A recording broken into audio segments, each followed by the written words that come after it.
Good afternoon and welcome to NASA's Johnson Space Center. We were here today for the Expedition 6061 Crew News Conference. We've got a great group of astronauts here to talk with you about the mission that they are getting trained for right now. They're launching on July 20th, the 50th anniversary of the first moon landing. So they've got some good ties there and lots to do on their own mission. Here today with us we have NASA astronaut Andrew Morgan, who is going on his first space flight and will actually be staying behind for a few extra months after the other two leave.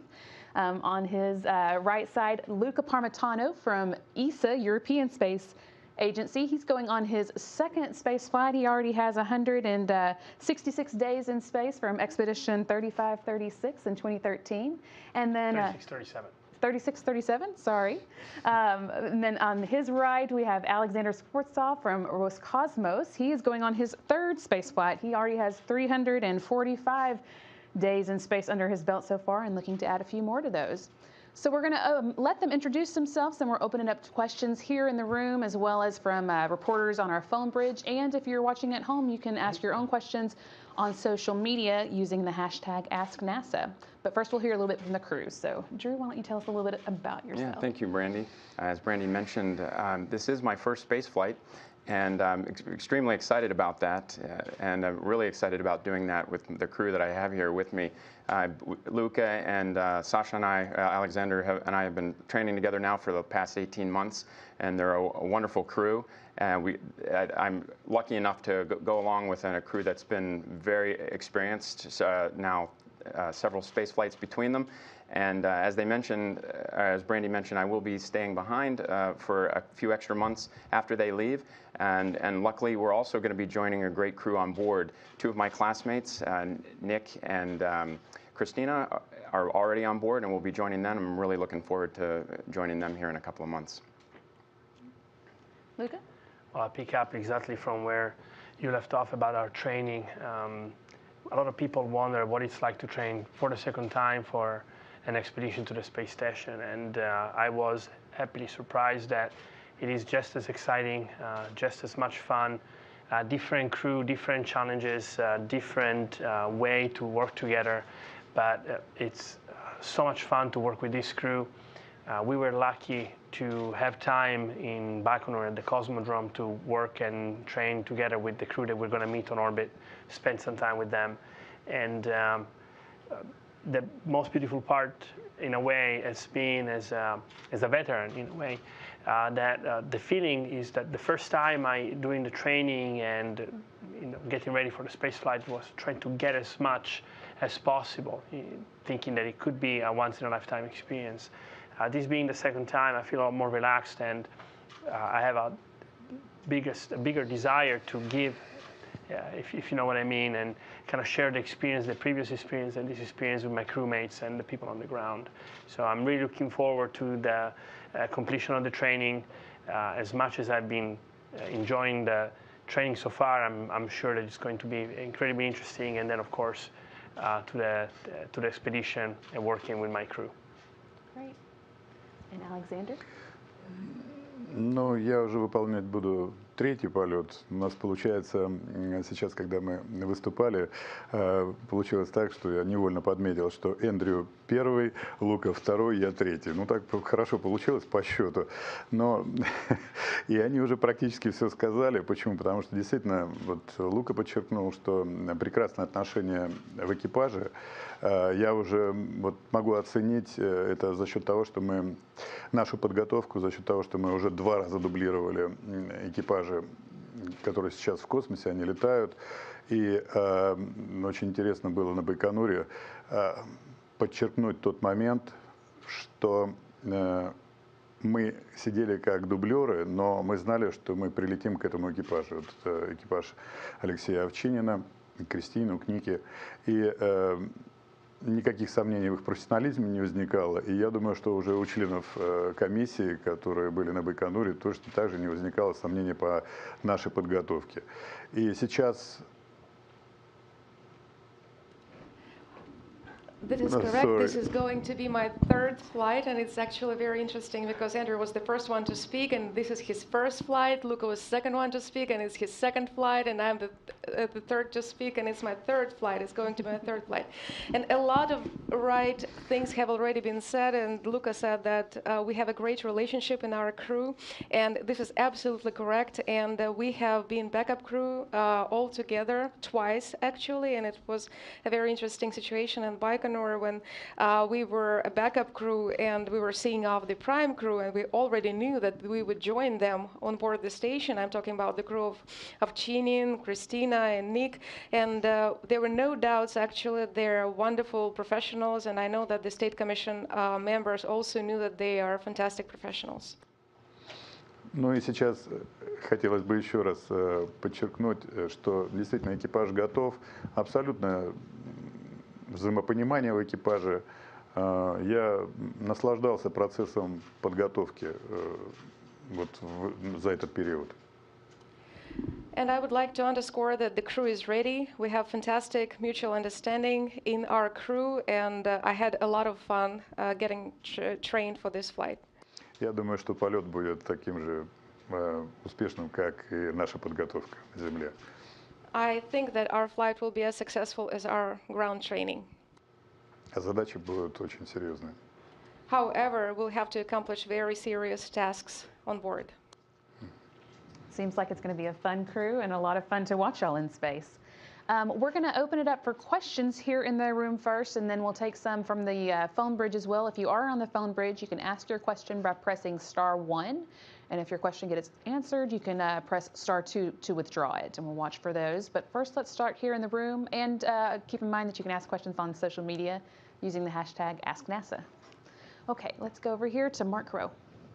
Thank you. Mark Carreau with the Aviation Week in Space Technology. And my question's for Andrew Morgan.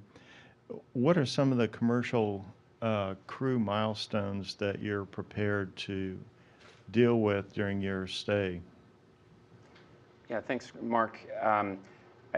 I feel like very fortunate in the increments that we're going to be flying in, because we absolutely expect to see some of the U.S. crew vehicles visit us while we're on board, which is a really exciting time. It's important for our country, but it's really important for the ISS program to have other ways to get crew on board the ISS, and I think we very much expect to see that happen during our time on board.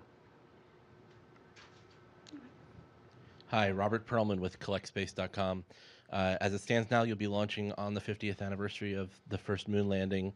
50 years later, from a Russian pad, an American and an Italian astronaut launching together with a Russian cosmonaut. I wonder if all three of you can sort of reflect on the change from what was a space race 50 years ago to now being cooperation in space, and what that milestone represents. Yeah, never mind. Yeah, that's a great question. I can't think of a better way to commemorate the 50th anniversary of the Apollo moon landing than launching on the anniversary of the Apollo moon landing with an international crew, especially in light of NASA's reaffirmation that we intend to land crew on the surface of the moon in 2024. And you know, the administrators made it very clear that when we pursue that, that will also that will be as part of an international crew. So it's an interesting contrast to the landing 50 years ago, and a great way to commemorate it. I also think that me coming from the European Space Agency, which represents 22 countries, we feel, as we already are, in a way, an example of cooperation that would have been thought impossible only a few decades ago. And right now, in this crew, there is 22 countries represented by the European Space Agency, but also 3 crew members that happen to be military. I come from the military background of the Italian Air Force. Sansanic Alexander is a colonel in the Russian Air Defense, and Colonel Morgan being in the American Army. It is, I think we represent an example of what having a common goal of science exploration wanting to achieve the next step of technological advance, what we can achieve when we put our minds in that direction. The sense of cooperation and the ties between countries that all over the world can grow so strong. And I hope that people can look at us, today sitting here as friends, and on the 20th of July, when initially we'll walk out in our different uniforms and then wearing the same flight suit and spacesuit, people can look at us and say, yeah, we can achieve a lot more by cooperating together than we will ever achieve by competing. And that's my hope and the message I would like to pass.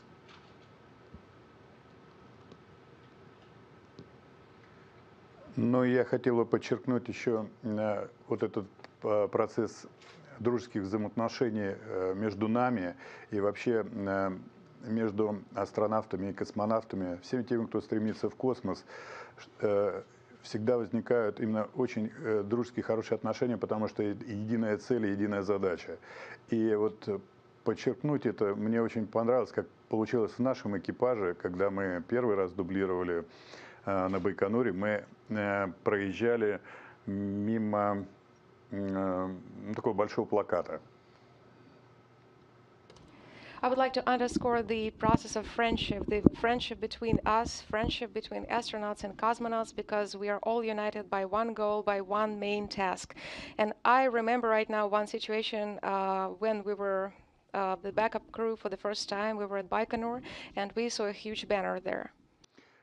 И Эндрю предложил остановиться и сделать фотографию, общую фотографию на фоне, ведь у нас же есть очень еще знаменательные события в космосе, происшедшие как дружеские события. Это полет Союза и Аполлона.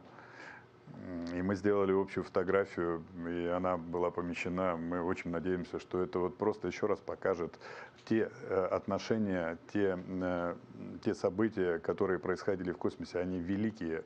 И одновременно они очень значимые для того, чтобы мы ценили вот такие партнерские отношения между нашими странами, всеми нашими странами, участниками космической программы.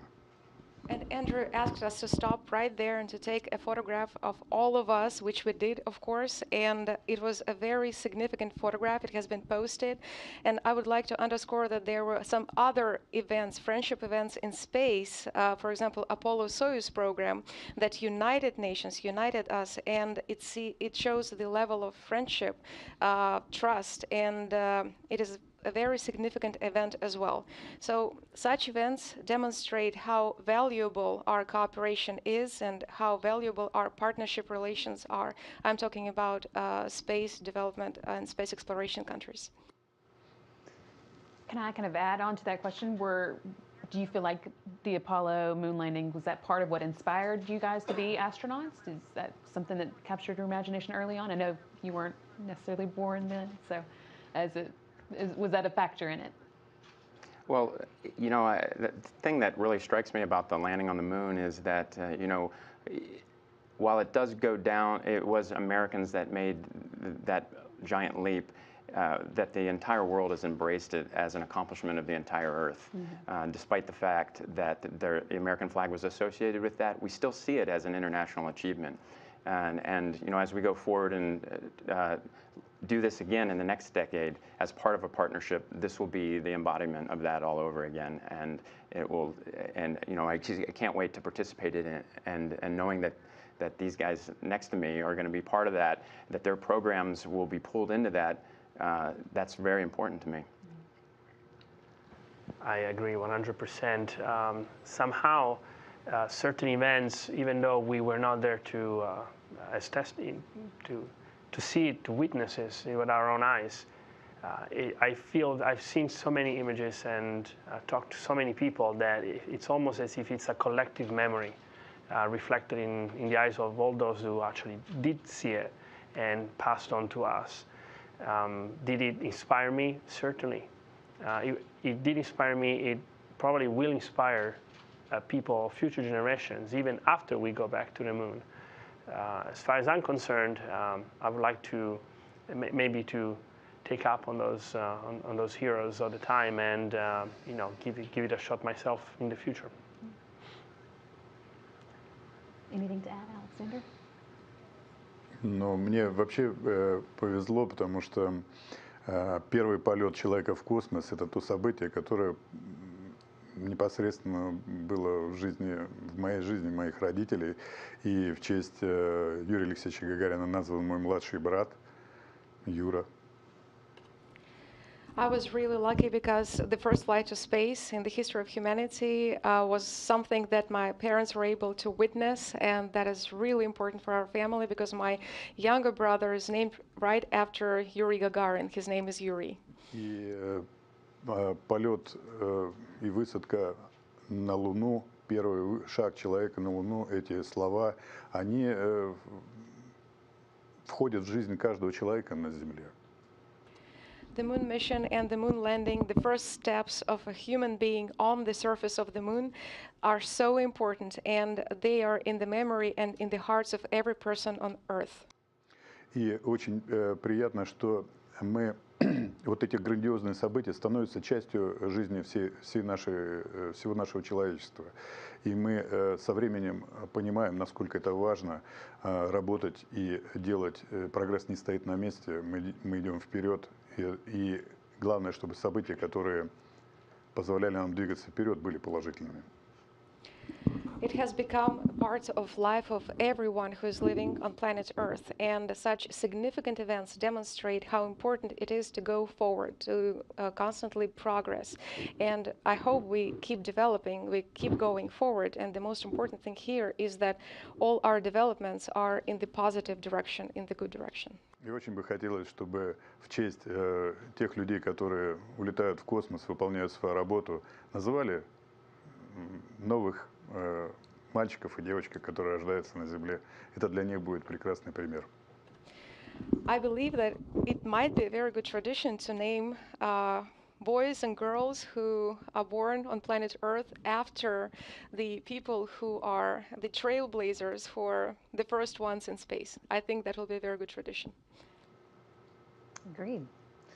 All right, we'll take some more questions here. I think we've got one in the back. If you'll tell us who you're with and who your question is for.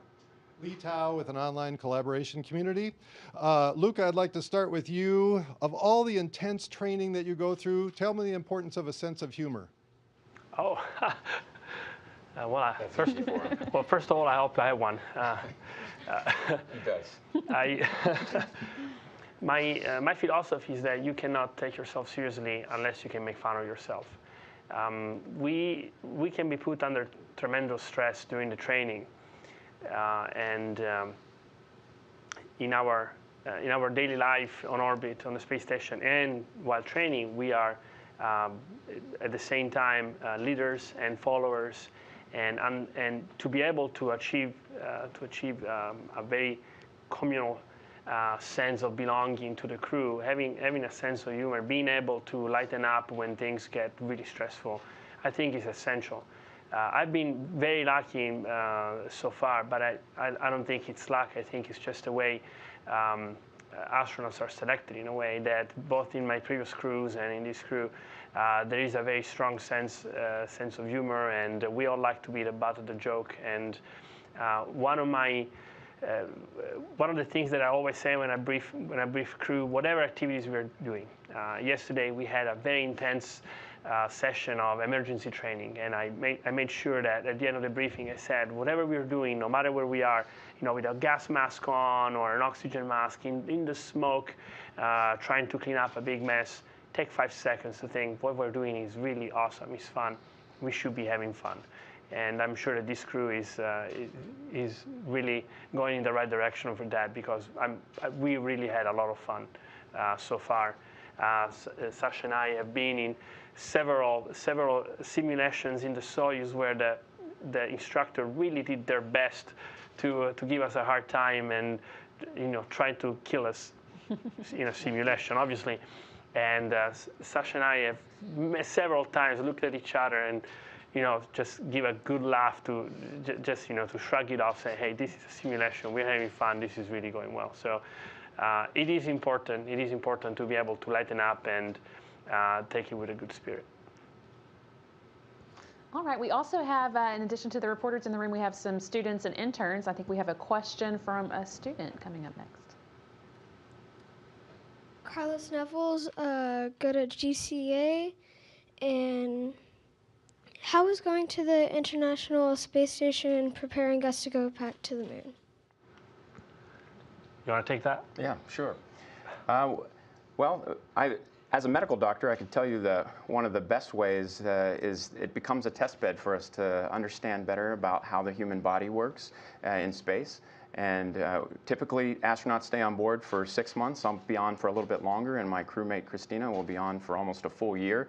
And the whole time, we're going to be studying our bodies and how they react. And in order for us to go further, say a trip to Mars, which may take as long as several years, then we definitely need to understand how we protect ourselves against radiation, how do we exercise our muscles, how do we keep our heart healthy, how do we keep from getting bored from the food even? I mean, there are little things like that. You know, how do we sleep? How does our sleep change?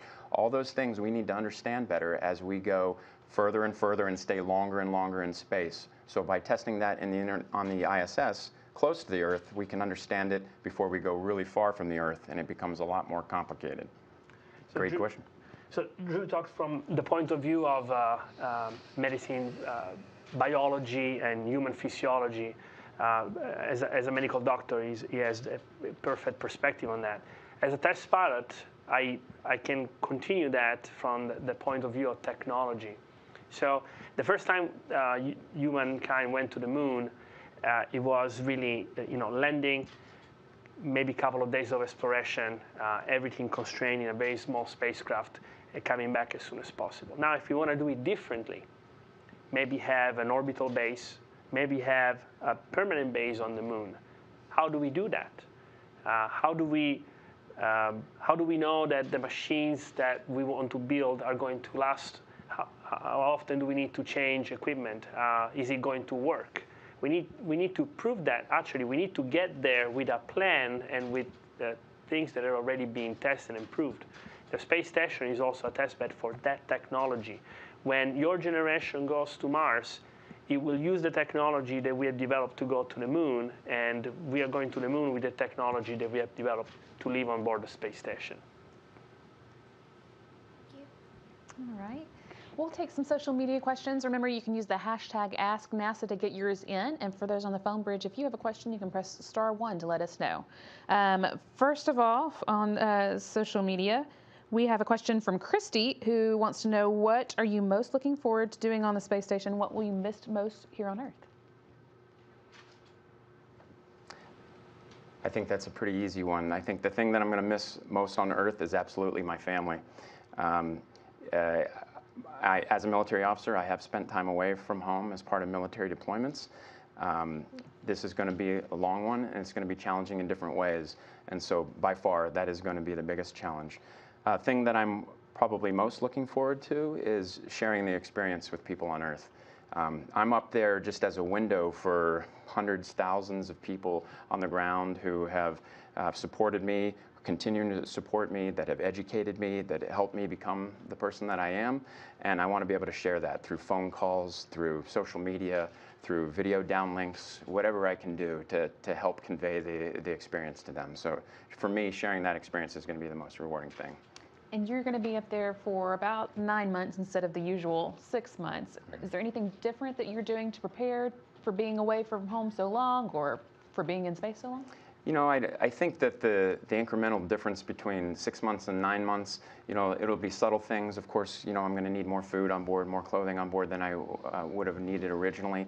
For me, it's going to amount to an entire school year. I have 4 children, and they're all school aged, ranging from age 15 down to age 8. And I'm going to miss an entire school year. Mm-hmm. If I was flying only 6 months, I might have missed half of that. So there's a little more element of, it feels a little more real when you miss an entire school year. Mm-hmm. And so that makes it a lot more tangible. But, Christina, she's going to be on board for an entire year. And one day we're going to ask astronauts to fly for 2.5 years. And so we are just making incremental steps towards understanding what that's going to be like. As the voices of experience, do y'all have anything that you're particularly looking forward to doing again in space? When people ask me what was my favorite thing in orbit, I really have a hard time putting things in ranking. And it would be unfair to myself and to the people I'm talking to, because how can you differentiate between the launch, the arrival, the first TVA, capturing the first spacecraft, opening up something that came from the ground that is a great memory, getting ready for a very exciting experiment, or seeing your friends after launch. It would be unfair to put them in ranking. So the best answer I can give about what I'm looking forward to about being in orbit is becoming a spaceman, living on the space station, becoming part of this program, and getting adjusted to life in an environment that's so different. And then it envelopes all these things. Every day, the most menial experience becomes so magnified because of living it in an environment that's extraordinary. And as far as what are we going to miss, other than good Italian coffee, I would say that that's a joke. I heard that the espresso machine is down on the space station, so I will miss that. But certainly the human touch, being away from my daughters, being away from my family, from my friends, it becomes such an impact on our mood and on our understanding of who we are and why we do it. At the same time, as a military pilot, just as Drew was saying, being deployed, I understand that there are colleagues of mine and all over the world, there are people that are deployed in places that are much harsher. They are there because they believe in a cause. They're there because they have to. Sometimes they haven't asked to. They don't have as many facilities as we do to communicate with their family and friends. And so compared to their sacrifice, my sacrifice is really small, and it's something I chose to do. So I try not to dwell on the sacrifice. I prefer to think of the privilege and pay the debt in that sense. Но у меня ситуация такая, что я считаю, что количество полетов переходит в качество. For me, the quantity of space flights turns into the quality of space flights. И я оцениваю нашу Международную космическую станцию как дом.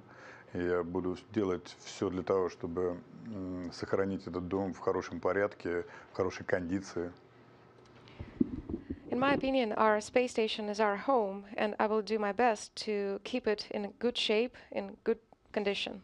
И надеюсь, что тот опыт, который я уже приобрел, он мне поможет сделать это, может быть, с меньшими усилиями, но с высоким качеством. And the experience that I already have, I hope, will help me perform all these tasks with less time, but more efficiently. А то время, которое будет освобождаться, я буду заниматься самым любимым занятием, которое у меня есть, это еще посмотреть на нашу Землю, еще раз оценить, какая она красивая, по возможности взять видео или фотокамеру и сделать снимок, который никогда в жизни, я уверен, никогда его уже повторить невозможно. Это уникально. In my spare time, I hope I'll be able to do my most favorite thing on orbit, is to look at our beautiful Earth, to make sure how beautiful it is from space, and maybe I'll take a video camera, a photo camera, and I will be taking pictures that will never be repeated. So each picture is unique. И самые приятные моменты, которые можно запечатлеть, потом просто поделиться, показать на Земле, поделиться со своими членами экипажа и сказать, посмотрите, как это красиво, потому что это они делятся с нами, мы делимся, я говорю о членах экипажа, а все мои родственники, друзья радуются за меня и действительно видят, какая красивая Земля с космоса. And the most memorable moments for us will be the times when we are going to be sharing all these photographs, our memories, our experiences with each other. I'm talking about my crew right now. And my family, my friends on Earth will be able to see how beautiful our Earth is. We actually have a question on social media specifically for you, Alexander. They want to know, after more than 300 days in space already, does it start to feel routine? В определенной степени, да, те эмоции, вот первые эмоции первого полета, они неповторимы. To some extent, yes, because you can't repeat the emotions and the feelings of the first flight. Но и нет такого опыта, когда ты летишь и все делаешь первый раз. And when you fly for the first time, you don't have that experience that helps you later. И сейчас получается, что да, уже, может быть, нет такого эмоционального, но эмоциональной составляющей полета, но зато ты начинаешь подмечать более профессионально какие-то нюансы. So maybe you don't have as many emotions as during the first flight, but from the professional standpoint, you start noticing a lot of things that you didn't see before. Поэтому здесь все так, ну, понимаете, сам полет — это прекрасно. Ты к нему идешь, тренируешься, и когда прекрасные члены экипажа, хорошее состояние станции, хорошее настроение, получается, что результат просто потрясающий. И потом со временем, когда ты смотришь назад, ты оглядываешься, понимаешь, что все задачи выполнены. Это здорово. Spaceflight in general is a wonderful thing, and you train for it, especially when you have a great crew, when the station is in great condition, when you're in a good mood. You look back and you understand that everything was simply amazing, and these are wonderful feelings. Sure. All right, I think we have another question here in the room. Hi, Sophie Sanchez with Chicago Now. I have a question about some EVA training. So Andrew, I've noticed that you've shared a lot of EVA training that you've gone through on Twitter, namely time in the NBL, hours spent in a vacuum chamber, some VR simulations, and then even I saw an Argos demonstration. My question for you is, how has that prepared you for, a possible first spacewalk? And then for Luca and Alex, how has the new training that JSC and NASA is providing helped you prepare for any possible spacewalks that you guys might have? Well, I really look forward to being able to compare my first spacewalk with the training that I have. But I know from my experience, crewmates, that the preparation is extremely well done. It's as high fidelity as we can make it. But the combination of doing training in Argos, is the suspended method versus in the swimming pool in the neutral buoyancy laboratory, and using virtual reality gives kind of the whole complete picture of what that training is like, because it's extremely dangerous, no doubt about it. It's one of the most dangerous thing that we do, certainly while we're on board. And we want to make sure that we're well prepared. And so we spend a very large proportion of our training time specifically for preparing for spacewalks. And we definitely, among our crew, Luca and I, as well as the crew that will join, to include our colleagues in the Russian segment, multiple spacewalks probably will occur during our time on board. And so it makes sense to spend a lot of time preparing for that. From my point of view, and answering specifically your question, the training that we receive is outstanding. I'll put it as simply as I can, and the reason why I know that, and I can testify to that, is that the first time I came out of the airlock as EV2 on July 9th, 2013, I came feet first, and then I popped out, and I see Earth underneath me. And usually we have a time in our timeline that's called spacewalking adaptation. It's so that you can, maneuver yourself, trying to understand how the spacesuit behaves and get acquainted with being outside the space station in orbit, and then go on with your tasks. I felt so confident coming out. I felt like I was right where I needed to be. It felt like I'd done that 100 times. It felt so right that I know that the training we received, the combination of being underwater in the real spacesuit, in Argos, suspended in a spacesuit, the EVR simulations with the robotic arm, or the virtual reality, all those things combined give us the perfect tools to feel confident about the tasks that we're going to perform and to feel confident about the environment we're going to be. We know the space station inside out, and literally we know how to perform our tasks, how to move around the space station, and in case of emergency, we know how to react, and we are so sure that our crewmates are 100% prepared and ready. So it's simply outstanding training, and it's really a testament to the training community and to the EVA community how much effort they put into it. All the work that goes into preparing and developing an EVA does not go wasted, none of it.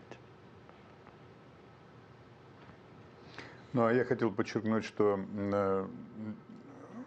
уже существуют, так сказать, школы выходов в открытый космос, и российская, и американская, и очень полезно брать что-то хорошее и с этой, и с другой школы. Я могу сравнивать, и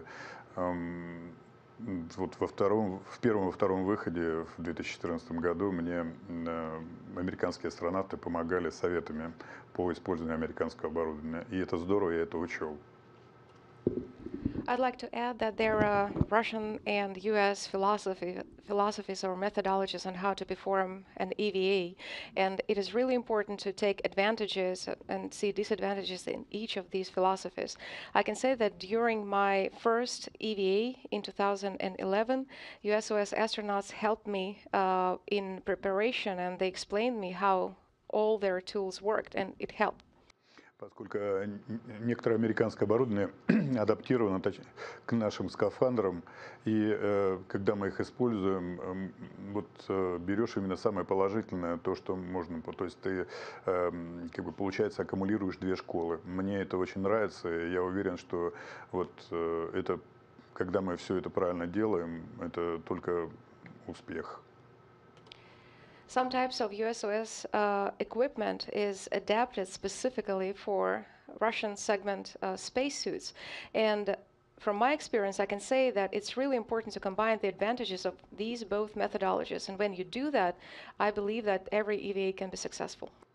И я сейчас не могу на голове иметь шляпу, и, как Лука сказал, снимает шляпу перед всеми, кто работает на Земле и готовит нас к выходу в открытый космос, но по военной привычке я с огромным удовольствием просто поприветствовал и сказал огромное спасибо. Unfortunately, I don't have a hat on my head right now, and just like Luca said that he wants to take off his hat in front of everyone who is preparing and training us for spacewalks, but as a former military, I can say thank you very much. I'd like to give a huge handshake to everyone who's training us. Great. All right, we're going to go quickly to the phone bridge now, where I think we have a question waiting from space.com. Hi, this is Hanukkah with Space.com. Thank you for taking my question. I'm wondering, besides launching into space on the Apollo 11 moon landing anniversary, do you have any other plans to commemorate the Apollo anniversaries while you're at the space station? We will definitely be on board for the Apollo 11 and the Apollo 12 anniversary. And the National Air and Space Museum provided me with some patches that I'll be flying from the Apollo 11 and the Apollo 12 missions, and I'll definitely be incorporating those into social media tweets at that time. And you probably have already noticed that the Expedition 60 patch, which is here behind us right now on the screen, I mean, there are elements of that patch that commemorate the Apollo 11 moon landing and there you see, if you are familiar with the Apollo 11 patch, bears some resemblance. Rather than the moon in the foreground, we have the Earth in the foreground and the moon in the background, and the L constellation for the 50 years, and then the Eagle constellation, just like the Eagle on the Apollo 11 patch. So, you know, the patch designers and the crew came together and really thought this was a great idea, and very similar to the Apollo 11 patch. Of course, there are no names represented on this patch, which was an important element for us as well, to really embody that sense that this was an accomplishment of the world and not one single country. All right, I think we'll go now to another question from Mark Rowe. Thank you again, Mark Carreau with Aviation Week and Space Technology. And my question's for Luca. Given the drama from your 2013 spacewalk, did you have any hesitation about flying in space again and doing a spacewalk? It seems not. I'm just checking. So in 2005, I had a pretty serious accident on an airplane where I had a major bird strike and my spacecraft was mostly destroyed, and I had to land in emergency. And the next day, I was on a different airplane and flew another mission right away. What does that make me special in any way? Not at all.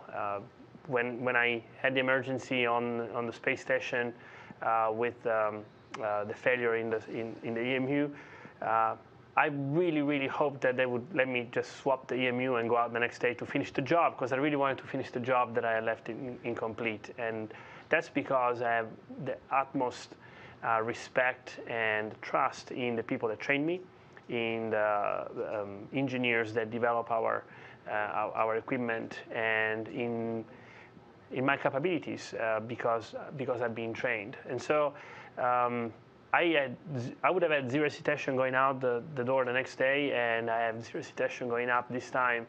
And actually, I really hope to have the opportunity to perform some more EVAs, because I have to say it was challenging and fun at the same time, and it's one of those things that make our job interesting, and that's why we do those things.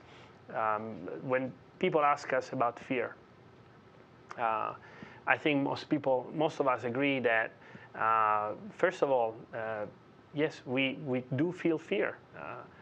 Bravery doesn't exist without fear. Being fearless, it's to me is only for people that don't have a very good understanding of the importance of life and how important it is to preserve it.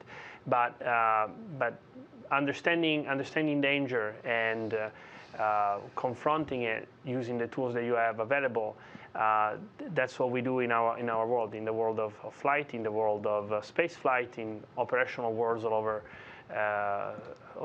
over. And so I'm confident that just like my crewmates, Alexei and Nick, launched 6 months after an aborted Soyuz launch, and they launched confident that the spacecraft would take them to the space station.